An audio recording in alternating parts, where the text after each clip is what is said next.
Hi. Oh, hey everybody. Good to see you. Well, I didn't realize that we were live, but great That's to see okay. everybody. We just started. I was catching everyone up on the pep rally and the insane campaign speech that our fearless leader and our sec dev gave. Well, I don't know if this is the time to talk about it because it's kind of depressing, and I know that we want to keep it light here. But It is our last Taco it Tuesday. is our last Taco Tuesday, you guys, and I want to explain why Mhm. it's our last Taco Tuesday. Because we are actually changing this Yes. to Touch Grass Wednesday. We're gonna Touch do this. Grass Wednesdays. We're gonna do this. On the Mayday Media Network. We're going to put it on YouTube.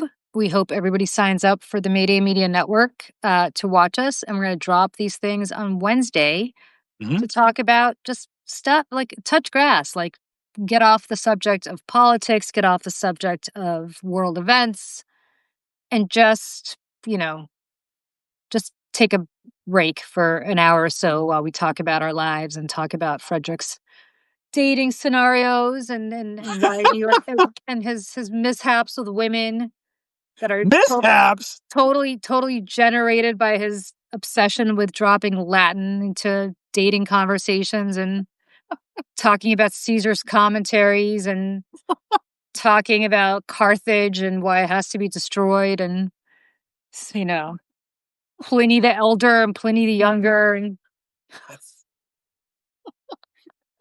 You have. I'm like your dream girl because I actually know all the shit that you're peddling. Right. Yeah. I mean, that's why we have such good chemistry. Is like I you. know. Like, that's why you're dropping all this stuff, and I'm cracking up. It's like I'm dropping it you're not. I'm dropping it to show you how ridiculous it is to drop it. And yet you know all these things to drop. I To do, be but I able will tell you something as a woman who's successfully married, I did not drop that shit on my husband when I first met him.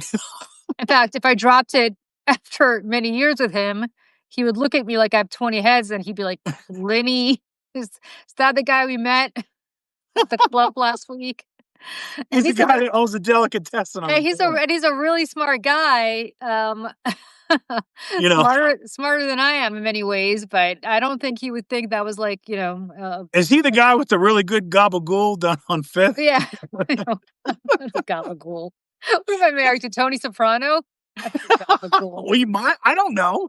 You are from Jersey. I mean, maybe. I am from Jersey, but I did not marry anybody who talks about gabagool.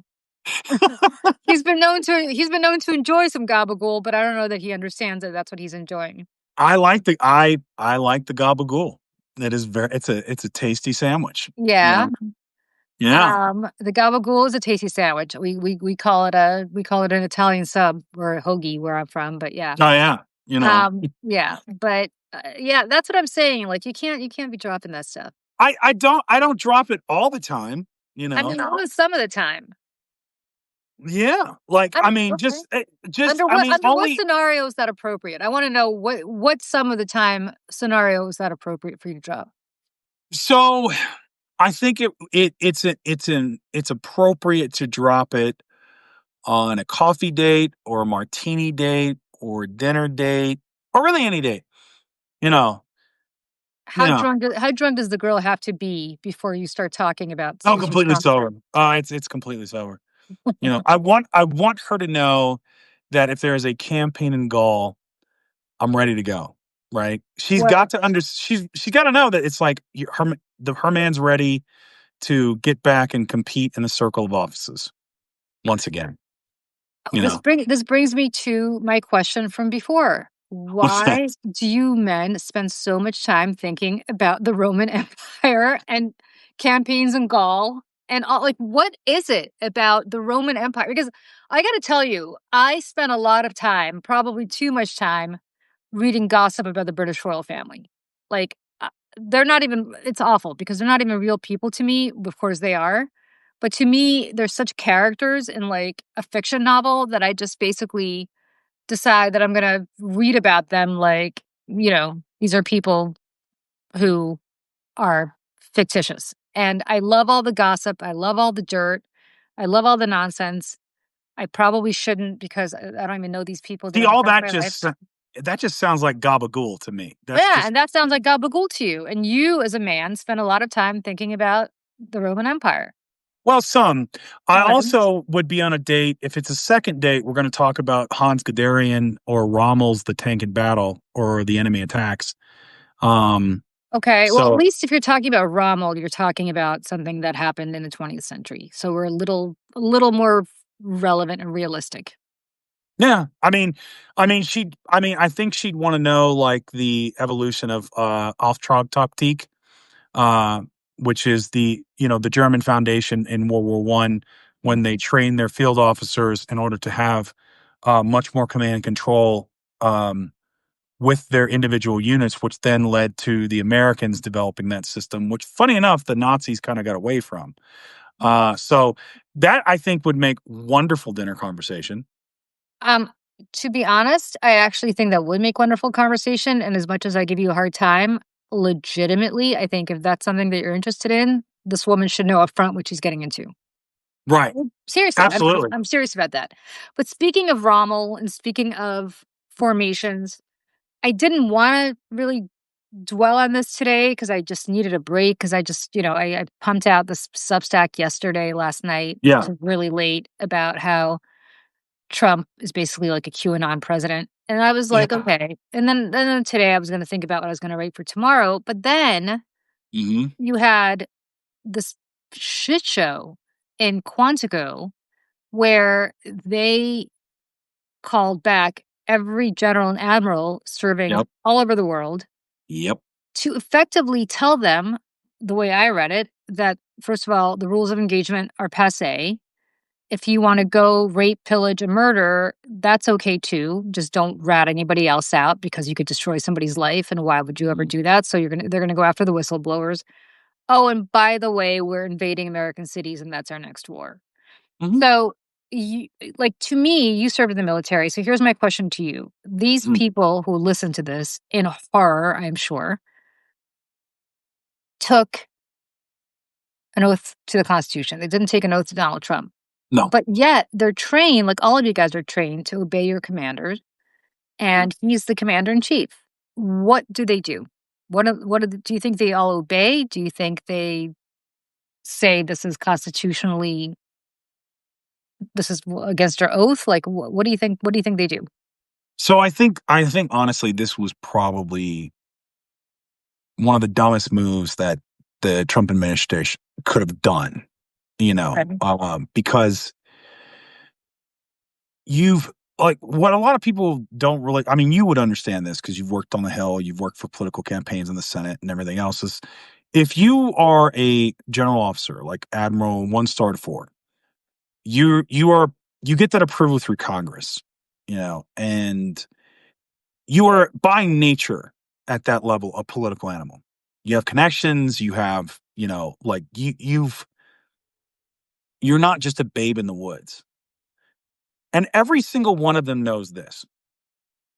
There's this fine line between like what orders legal and what orders illegal. And really it just matters it really matters in the aftermath. That's when it matters. Because the military has things like the general article. They have ways in the UCMJ to get you coming and going, right? Mhm. So if you cross that line and you invade an American city, and you violate posse comitatus, and you violate basically the civil rights, liberties of American citizens, there is no going back from that. There is no, I was just following orders. That's it. Like, if you were asked to do that and you do, that's it. You can't say, well, Trump made me do it. I was afraid. I was this. I was that. Not every single general is a diehard MAGA. I'd say like maybe like 15% are probably, and I'm just guessing here, like diehard one way or the other. But the vast majority in the middle are just kind of neutral. And they're that way on purpose. And so, like, you have to be looking at Pete Hegseth and you have to be looking at Stephen Miller. You have to be looking at JD Vance and Trump. And okay, they give me an order. Do I retire? Do I refuse? And because if I don't, how long does this administration last? What happens to me and my family afterwards when heads start to roll and accountability happens? Because they'll come for them, 100%. So, because a lot of people will ask me, is like, oh, do you think the troops will go along? And it's like, yeah, some will. Just like you find dipshits that, go along with ICE to round up people and do that heinous stuff. They'll get people, sure. They'll even get some generals. There's going to be a lot that resign or refuse. There's going to Well, be some that actively refuse, and then there's so I think what everyone got to I think, and I said this in a video today.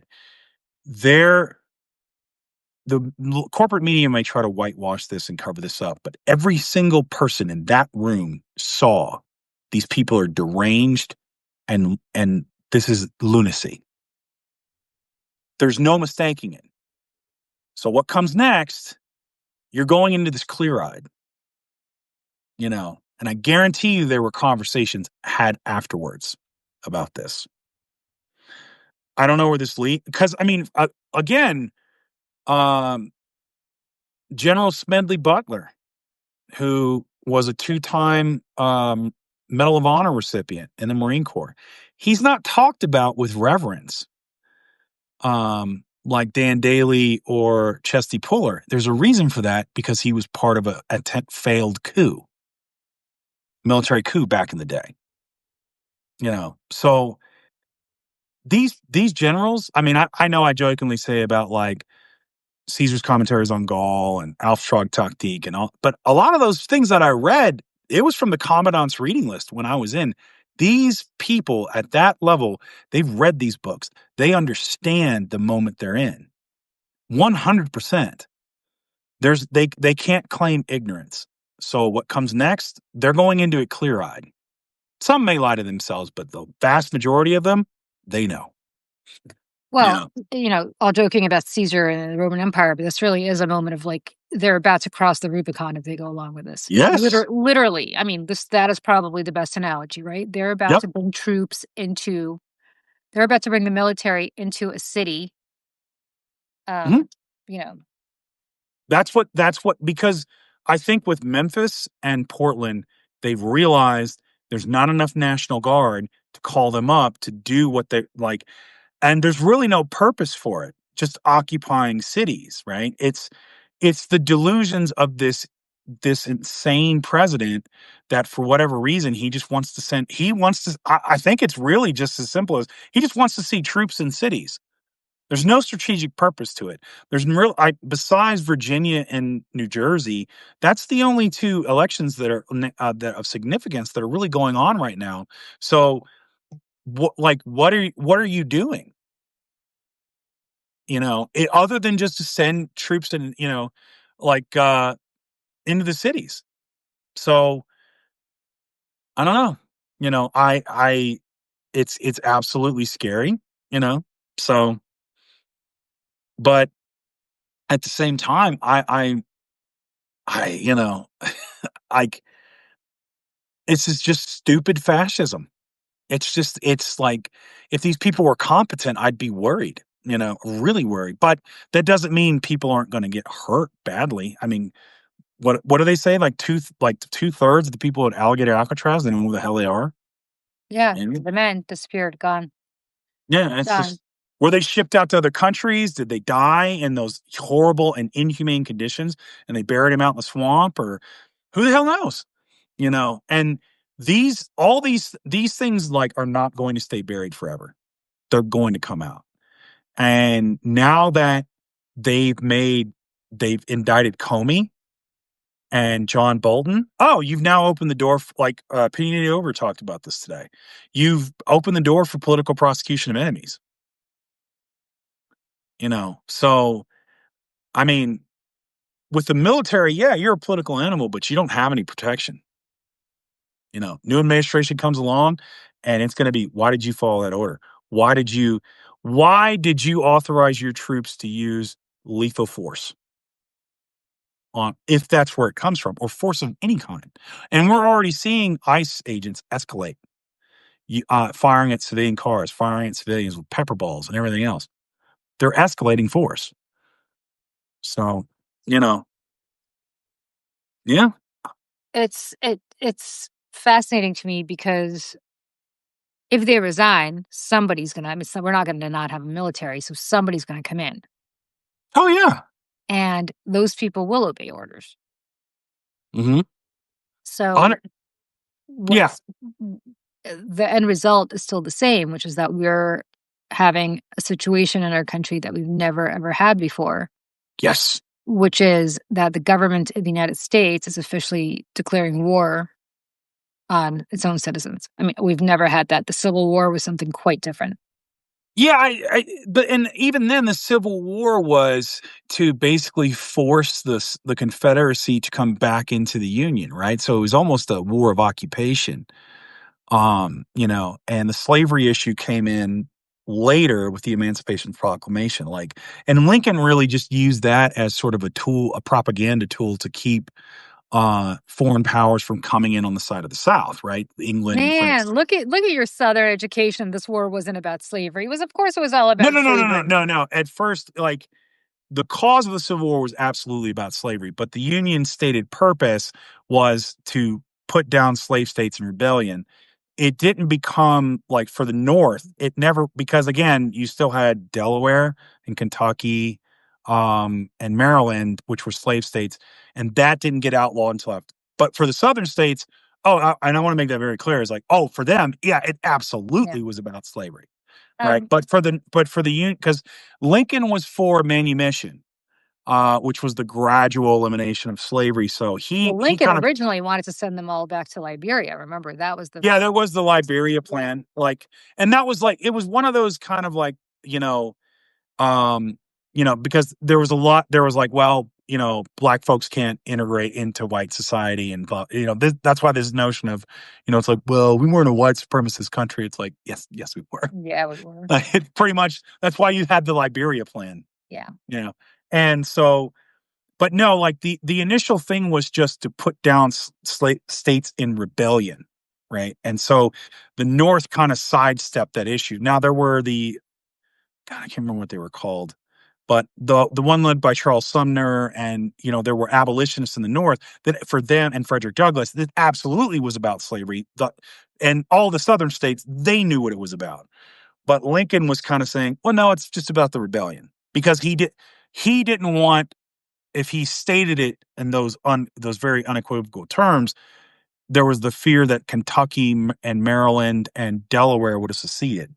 Maybe not Delaware, but because most people forget Delaware was a slave state too. Yeah, yeah. A- So And so was so was New Jersey.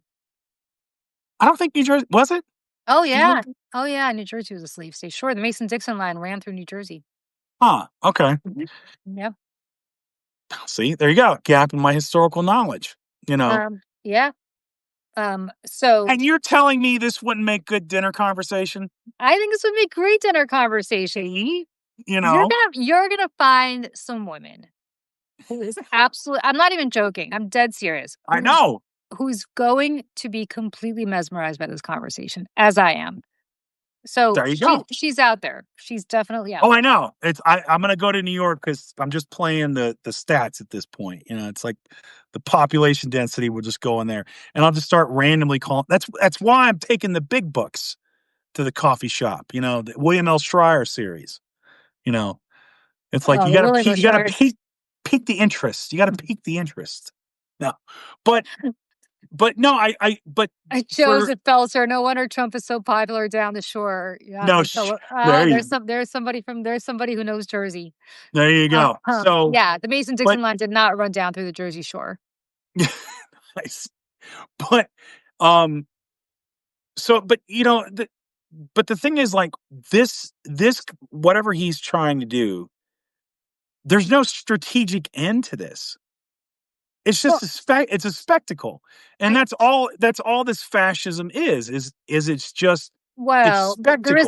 there is a strategic end to this, which is I think he literally looks at people like Putin and Xi Yeah. and Erdogan and others and says, "I want that kind of power." So the end result of this is that he wants total control, which is completely extrajudicial and unconstitutional. And he's going to get it because you have the Supreme Court that has already given him permission to do whatever he wants. I mean, he literally can open fire, order the military to open fire on American citizens, and the military and the Supreme Court says it's okay.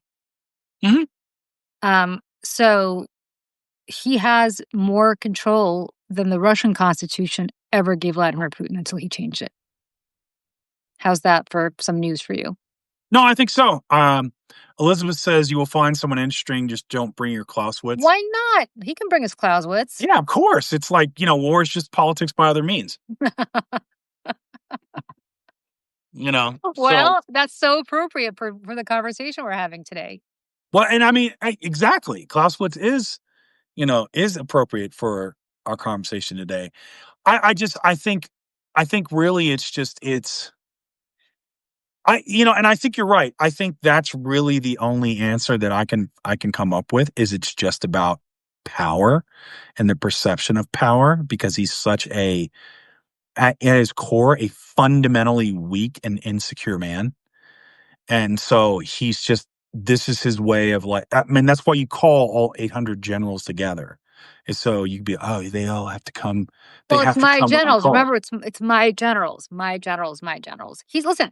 He told us what he was going to do on day one of his presidency, American carnage, and he's delivering. He's doing it, and it's what's fascinating is all these guardrails, supposedly, these institutional guardrails are just failing us left and right, because there's not people there to because the only way they work is people, stand up and say no. Yeah. So, you're not getting the courts to do it. You're not getting Congress to do it. And, as this goes further along, that's when this unravels, and I think it will, we're going to have to hold these people accountable. There's just no choice at that point. Because you have to hold them accountable. Will we do that? We better. Listen, I hope so. I mean, Schumer might write him a sternly worded letter. Schumer better go bye-bye, because there are two. Well, he's not running for president, which is good. There are two to my sort of understanding of politics, and I've been at it for a while. There are two lanes in the Democratic primary next time around in 28. There is the why don't we go back to talking to each other and kumbaya and this is not who we are lane. And I think you have a Pete Hegseth in that lane, you have a Gretchen Whitmer in that lane, you have kind of a Josh Shapiro in that lane so far. And then there's the burn the fucking thing down, the accountability, and I am your retribution lane. And whoever is that candidate is going to be the next nominee of the Democratic Party. I think so. I think that's where we're at. Because nobody wants to. We tried kumbaya with Biden, and Biden said this is an aberration. And the reality was, Trump is not an aberration. This is who we are now. So if this is who we are now, we got to build something better from the rubble. But first, we need some accountability. Yep. I don't get there's less and less calls for unity, and there's less and less calls for this, because you can't have unity with fascists. You just can't. You cannot have unity with people that want to destroy you. Yeah. And there's got to be, they are not acting like people who think that there's a possibility in 3 years that they will be called to account for what they're doing. Yeah. Because, I mean, Michael Cohen said it about Trump, and I firmly believe this, is you can see it in his actions. He doesn't think past 5 minutes. And neither do these sycophants. It's like they're all under this delusion that it's like somebody grabbing a credit card and just going buck wild. And it's like, one day this bill's going to come due. No. I keep pushing off. It's like, one day it's going to come due, Well, not for him. Not for him, because the court. No, he'll die in office or whatever. Well, not even that. The court, even if he doesn't, and I don't think he's ever going to leave office if he's alive. But even if he did leave office, after this second term, he is going to absolutely be immune from any kind of prosecution, because that's what the Supreme Court did. and he's gonna pardon he's gonna do such blanket pardons, it's gonna be everybody. And he'll do it via auto pen, mark my words, which is gonna be hilarious. Um, but I look, he's gonna do what he's gonna do until then, and for people who don't think we're gonna have midterms next year, we're gonna have them. Oh, yeah. They're just gonna be completely different from what you anticipate. We're gonna have midterms under incredibly gerrymandered maps, even more so than they are already. Nope. We're gonna have midterms where there's no vote by mail, there's no drop boxes, you have to show voter ID, everything possible to make it, places fewer polling locations in Democratic areas, which is gonna make it really hard for people to vote. Mhm. And that's how it's gonna go. I mean, every authoritarian Russia has elections. Yeah. You know, You know, Iraq under Saddam Hussein had elections. sure. 100%. And Annabelle, you're right. They're not gonna certify places that are controlled by Republicans. If by some miracle a Democrat wins, they're not gonna certify the election. Yeah. So, And there'll be shenanigans and they'll do everything to cheat and to your point, and and then you'll have the same ones that go, "That's not fair." yeah, but understand, he can't lose the House for one reason and one reason only, because the next House is the one that certifies the next presidential election. Mhm. Right? Because you're gonna have 26, and then you're gonna have another election in 28, and that new House in 28 is going to certify the election. Yep. He cannot afford to have a Democratic House in 28. Yeah, that's why they're doing all the gerrymandering. They're trying Yep. their best, and we'll see. I mean, I don't know. The thing that they're screwing up on, which was really stupid, is for authoritarians and Nazis, whatever, is like for a little while you have to make things better, even slightly, for most of the populace, and things are getting worse in a hurry because they can't stop the compulsion for the grift. They can't stop it. They gotta grift, and so prices are going up, inflation's going up, jobs are going down, people are getting laid off. So you've got this where it's kind of like it's like summoning all these generals, right? You got and then you do like a corporate. I said not. I said it's probably going to be some corporate like seminar or like product reveal. At first, I thought, okay, they're going to pull us out of NATO and blah blah blah. And I went, no, you're making the mistake again. You're not using Trump's razor, which is Trump will do the most stupidest impulsive thing imaginable. All right, it's the opposite of Occam's razor, And so I was like, it's just going to be some like corporate retreat, rah rah bullshit, you know, and so they can have the ops, they can have the photo ops and everything else, and it's like we're going to invade American cities, we're going to get the enemy within. That's great to say, but like now you have to do the logistics behind that, and that's a Well, whole other kettle of fish. listen, first of all, he may be out of it, but the people around him are not stupid. And I think we do ourselves a disservice by saying that they're stupid. I don't think Stephen Miller is stupid. I think he's a fascist, which apparently really offends him when he hears. I think Um, he's dumb. I think he's stupid. I But don't think he's stupid. I think the people, I think the people behind Project 2025 are not stupid. They have been able to, in the last 8 months, effectively take over everything. And the military is the last piece of this. And as sure, you pointed out, the good ones will resign. They'll retire. Maybe in a blaze of glory, maybe just quietly. I hope in a blaze of glory. But they will be replaced by these others, and these others are going to march the military into our cities and do what he wants. And Annabelle, you're right. Russ Vought is not stupid. Like, he's not stupid. Look what he's been able to accomplish. Nobody talks about Russ Vought enough. And I don't discount what I saw today, because what I saw today panicked the hell out of me, because look, Trump looked like he was drugged up. Trump looked like, talk about Sleepy Joe. Trump looked like he was Sleepy Don, right?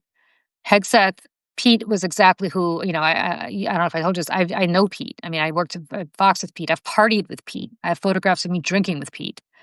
Pete is exactly who Pete is, which is a guy who, given a little modicum of power, is going to go punch drunk on the power. Yeah. And, Pete is standing in front of these flag, officers and these admirals and these generals talking about pull-ups and push-ups. I mean, this is like, how they're fat and they shouldn't have fat generals. Like, what, like, are you kidding me? This is what some idiot at the gym would say, some like roided up idiot at the gym would say. Um, and what was he? A major? Like, what was his Yeah, in final civil rank? affairs. Yeah. In I civil mean, affairs. like, come on. Pete's great on TV. That's all Pete's good at. And, you know,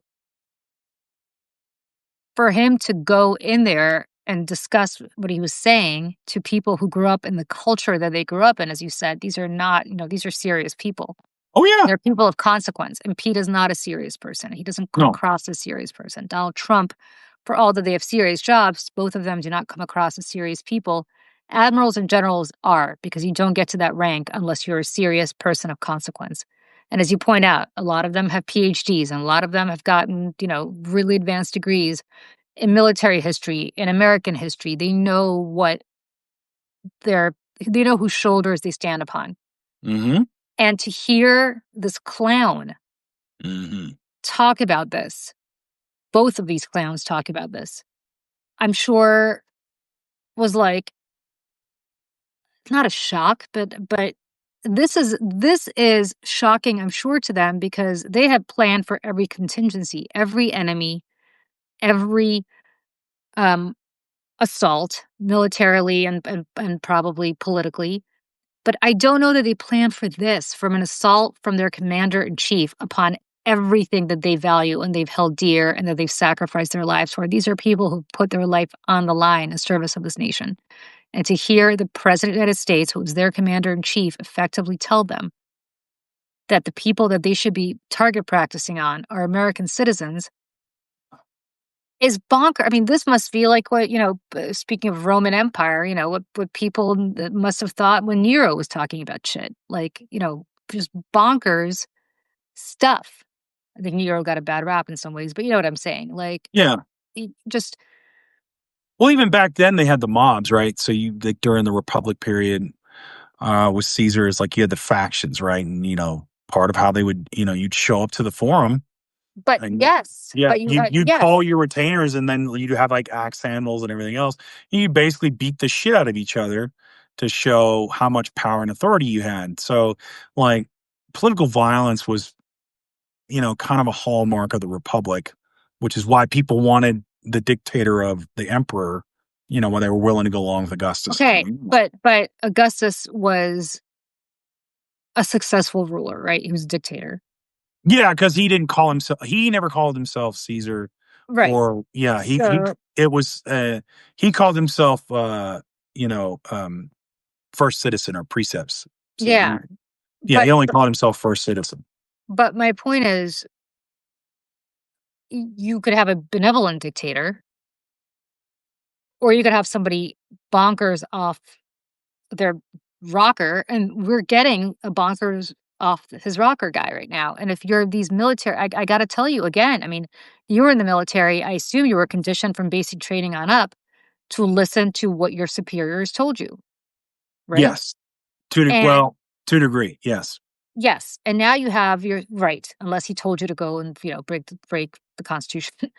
But now you have really people who've devoted decades of their lives to listening to what their superiors told them, have now become the superior, but there's one above them, and that one is the commander in chief. And the commander in chief is fucking nuts. Yeah, They never planned for this contingency. This was not in the West Point manual, or wherever they all, this was not at Princeton when they got their PhDs. I don't know that they ever planned for this. And if actually, they Okay, if they did they plan for it together, right? no. Did they So like, here's the thing, and this is where I'm coming from with it, right? It's one thing to say all the shit. It's another thing to actually carry it out. He's Yeah. sending troops into American cities. I mean, we have them in Portland right now. He's sending them to Memphis. He's sending Chicago. Well, no, there's not any National Guard really consequence in Memphis, and in LA, they occupied 4 city blocks, and that's kind of so. So I like He so. broke the seal, though. He broke the seal. No. Yeah, listen. I think we're coming at this from two different things. Like you're coming at this from more of like a legalistic side, and that and the problems there, the moral, ethical, and I totally 100% agree with you there. For me, I always look at this as there's that, but there's the logistics side. And this is where Trump and his grandiosity screws up, right? Yeah. You look back to his companies and how he made himself out to be this big deal. But really, he only ran a company of 10 people, which was essentially a family run business and like a PR firm at best. Like Yeah. he didn't run a Fortune 500 company with like hundreds of thousands of employees, like where he had to understand big movements and, what that actually takes to do that. So to literally go in and occupy an American city, even just like, let's just say to occupy Manhattan would be an undertaking. You'd need a couple divisions to do it. And then the question is, why? Are you gonna set up checkpoints? Are you gonna have what's the purpose? Like, yeah, you could set up checkpoints, but then what's the purpose? I don't know if it's about occupying Manhattan, right? But Yeah. what you do have is you have people walk, I'm going to use the protest downtown during the whole Wall Street. Remember the Wall Street protests back in the day? Mm-hmm. And they occupied Zuccotti Park, which is a little tiny pocket park, a little off Wall Street. Sure. And I think Bloomberg, when he was mayor, came in and cleared it out. Mm-hmm. Let's assume you have something like that. You just have, you don't have to occupy it. It was called Occupy Wall Street. You don't have to occupy Manhattan. You don't have to even occupy Lower Manhattan. You go in and you shoot on protesters. Sure. That's easy. It's not Oh, yeah. constitutional, but that's not, you don't need a division to do that. But right? you want to talk, yeah, or not even shoot on them. You have them, you march on them, right? You march on them. You scare the shit out of them, and it is their right to protest. They have a permit. They are petitioning their government, potentially. I mean, all the things in the Constitution. And all you need to do is send a bunch of military guys pointing guns at a bunch of kids who are protesting about capitalism in a little pocket park in downtown Manhattan. And yeah, you Kent State. You do Kent State. You do, right? Kent State, but Kent State people died, right? Here you have a Kent State every day. You have a Kent State every day as a warning and as a preemptive measure. Mm-hmm. And you just have the military point gun. How many people are going to stay there if they have military pointing guns of war at them? I think what you have then at that point in this country is the resistance and you're already seeing this, takes another form. And what that not be like, you're talking economic slowdown, you're talking rent strikes, you're talking and the problem at that point is travel, consumer culture, or all that starts to collapse, which means your economy and everything that's built on it collapses as well. And so they do that. You're going to galvanize the resistance into something that's ferocious, not to something that's this, well, I think they have a point, or you're overreacting. It's like, no, we're not overreacting. Look at that. And I mean, you got to even go back to the revolution. It's people underestimate, like we hear about it. We hear about the Tea Act and the Sugar Act and everything else. The Boston Massacre is what was the tipping point for a lot of people in the colonies, because that's when it led to outright violence against the colonialists. That's when it tipped. Everything else was just like they did exactly what we're doing with the Tea Act. That's why we became coffee drinkers. But I still drink tea.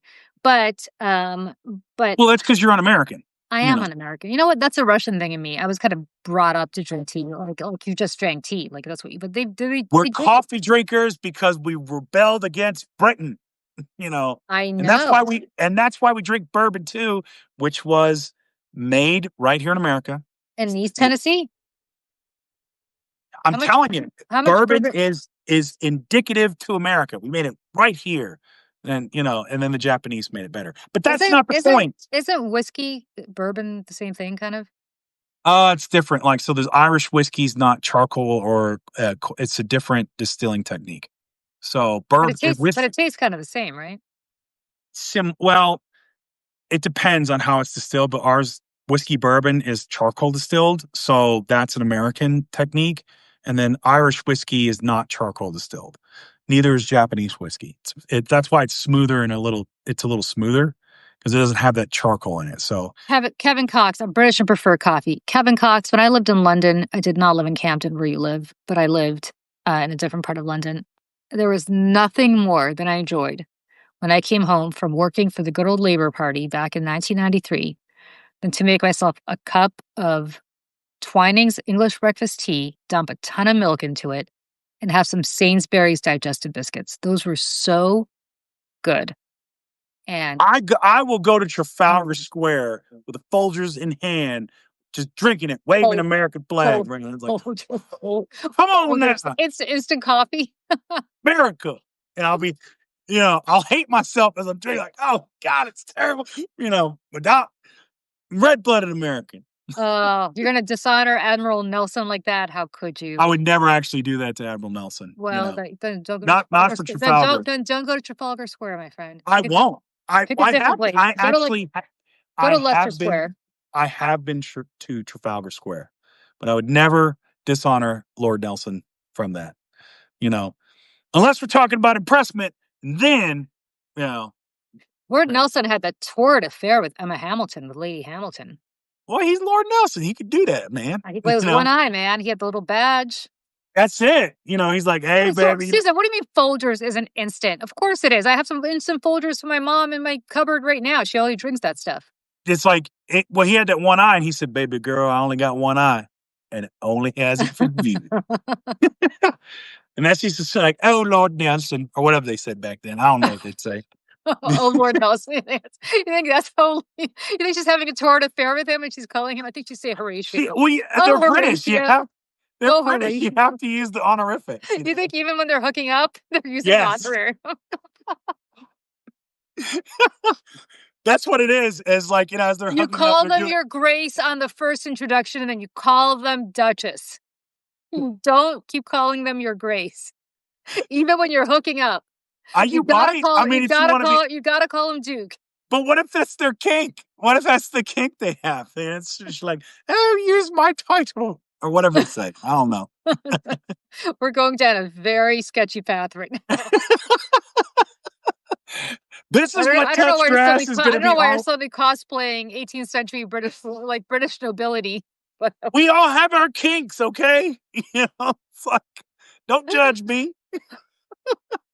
This is this is a preview of Touch Grass, by the way. Kevin Cox and anybody who is British, I apologize to you and your empire. Your don't apologize. Your long bygone empire. Your long gone empire.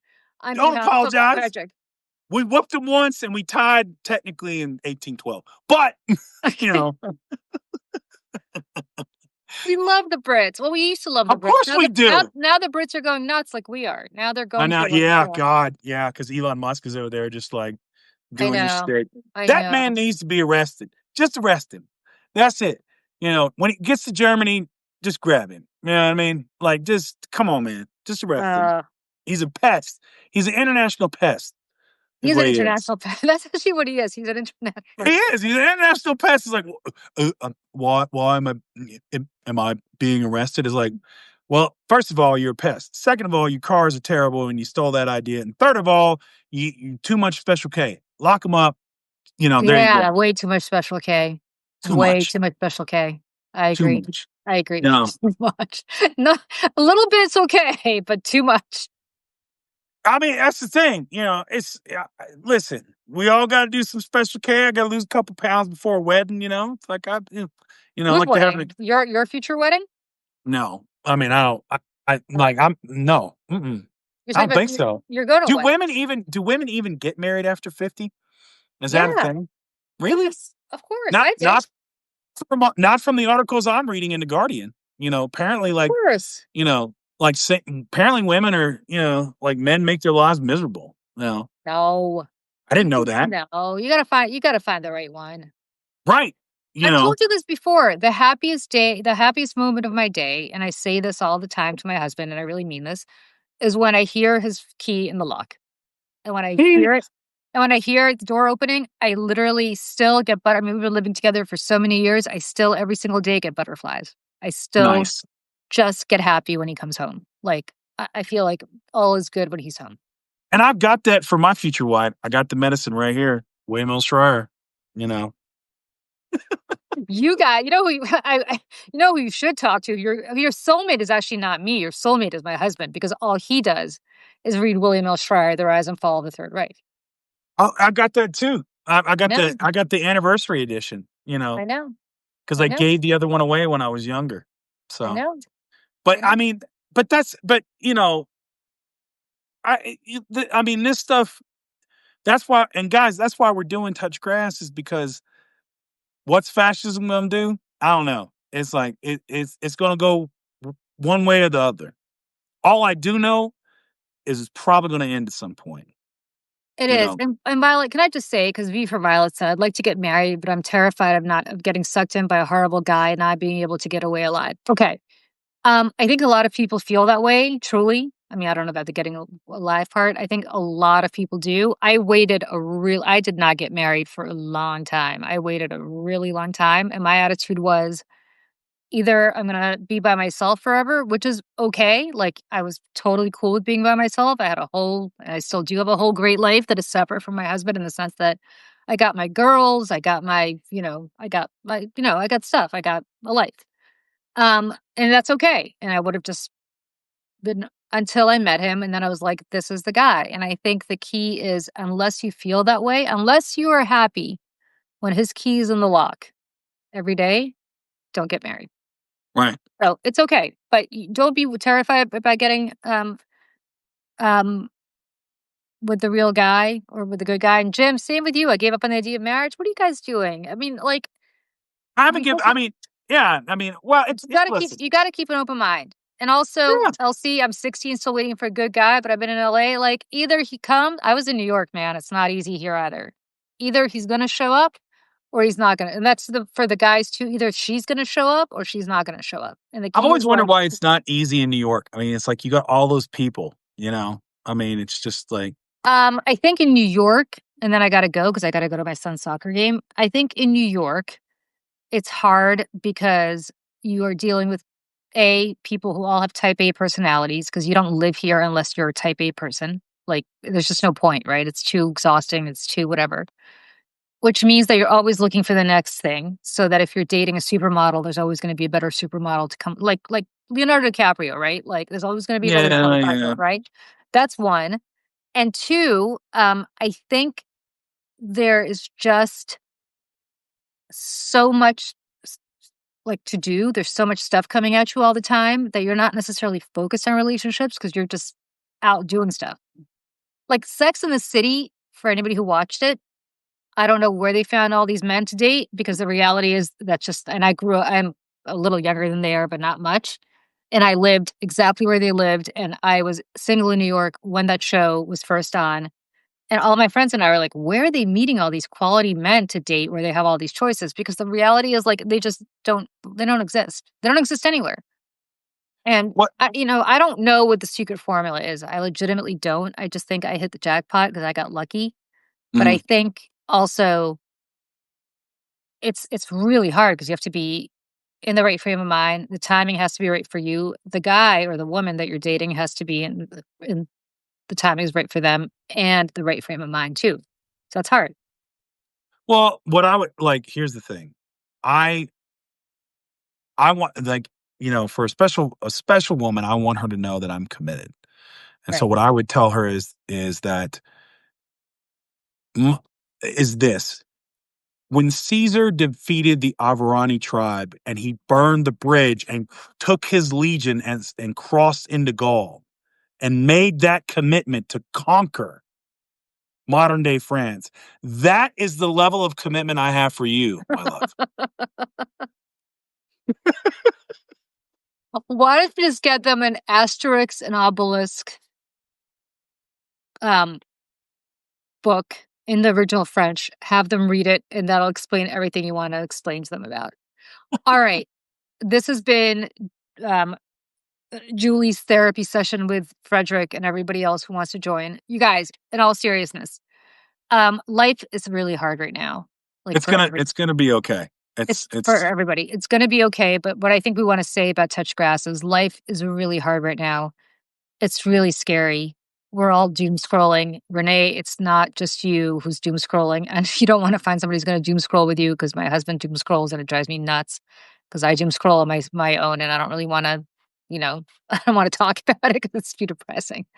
But like, it's just really hard. And I do a lot of these lives as does Frederick, talking specifically about news and specifically about politics and specifically about the doom that we're all facing. And I write every day, and Frederick does too, writes a lot. And I think the key here is that we want to do a show that is going to just for like an hour a day. Yep. One day a week. It's not even going to be an hour a day. One day a week is going to just take people's mind off of stuff, whether we talk about Caesar's commentaries and why that's a good pickup line or not a good pickup line, best. or we talk about just our lives and just what's going on in the world that's not related to politics. Like, we all need a break. So we are launching Touch Grass, which is why this is our last Taco Tuesday. And it's going to be on the Mayday Network, Media Network. So please go to YouTube and subscribe so you get the notifications for that. That is going to go up at 4:00. Is that what we said? Yes, on Wednesdays. Yep. Every Wednesday. So you can listen to it then. You can listen to it later. You can listen to it instead of doom scrolling at 1:00 in the morning when you can't sleep. Hopefully you'll laugh. Hopefully you'll cry at Frederick's dating habits. I certainly don't. I mean, do. No. And we'll just talk about stuff that's normal. Separately, and I wish Michelle were here, but she's feeling a little under the weather. She just texted. We are doing something that I've thought about doing for a very long time, and this is important. You guys are the first to hear about it, so listen up. I don't know about you, but I'm super sick of Morning Joe. I think those two sold out to Donald Trump and bent the knee, and ever since then have been totally equivocating. And I think they're not to be trusted, and I don't like them. And I don't want to watch them anymore. Nope. I'm on CNN in the morning a lot, but I'll be honest with you, that's a lot of he said, she said, and one person says the earth is round and one person says the earth is flat, and then we have a fair and balanced debate about it. And, it's great, but whatever. And Fox and Friends is Fox and Friends. Hopefully nobody watches that. So we are launching a morning show, Frederick, Michelle, and I, every morning on the Mayday Media Network. Well, Monday through Friday. Monday through Friday. I said Monday through Friday because we need a break on Wednesdays, Saturdays, and Sundays. And also we have Coffee and Conversation on Saturdays and Sundays for people who know about that. And it's going to be from 8 to 9 a.m. We're going to start from 8 to 9, and then we'll see if we extend it from 6 to 8 or whoever else. But it's going to be the kind of morning show that I think I want to watch and Frederick wants to watch, and hopefully you want to watch, which is it's going to just tell the truth. It's going to tell you about the news. It's going to tell you about some lighthearted stuff that's not necessarily news related, but it's going to tell you the truth. It's not going to be this and we're going to have interviews and we're going to have people come join, but it's not going to be this bullshit of one person says the earth is round and one person says the earth is flat, or it's going to be like, well, we can't really go crazy on Trump because we're worried about our next corporate merger. It's going to be exactly what we want to see. For people on the West Coast who think it's too early for you, it's going to be on YouTube. You can watch it when you wake up. Of course. Right? So It's going to be at 8 a.m. Eastern here on the East Coast. It's going to be early for Frederick because he's out at Mountain Time. So it's going to be 6 a.m. Eastern for him, Mountain Time for him. But if you're 5 o'clock in LA, just wake up and go to our YouTube page, go to Mayday Media Network and just watch it then. It's fine. And let us know what your thoughts are. We're going to do a larger announcement. You are literally the first people. You guys are the first. You are the first hearing about this. So please subscribe to Mayday Media Network. Mhm. please, please, please join us on Monday at 8 a.m. Eastern, 5 a.m. Pacific. But again, you don't have to wake up because that's the beauty of not being on television is that the internet lives forever. You could watch it whenever. And we are so grateful to everybody who joined us for Taco Tuesdays. We started out with just a few hundred people. We're over 500 people right I now. know. Started. So Taco Tuesday has been great. It's been a great trial run. Maybe we'll do some Taco Tuesday specials once in a while, but watch for us at 4 p.m. on Media Network. Thank you to everybody. I gotta go because I gotta go to a soccer game to watch my son play um, another school and hopefully win. And I have to go because it's in the middle of an island in New York City and it's impossible to get to. So it's like planes, trains, and automobiles. So that's why I have to leave 20 hours in advance. But have a great day, everybody. I'm sorry you boycott YouTube, Renee. But please maybe just don't boycott it for us. Maybe, Yeah. watch it just for us and then go back to boycotting it. There you go. Um, okay. All right, everybody. Thanks so much. We'll see you soon. Bye. Bye.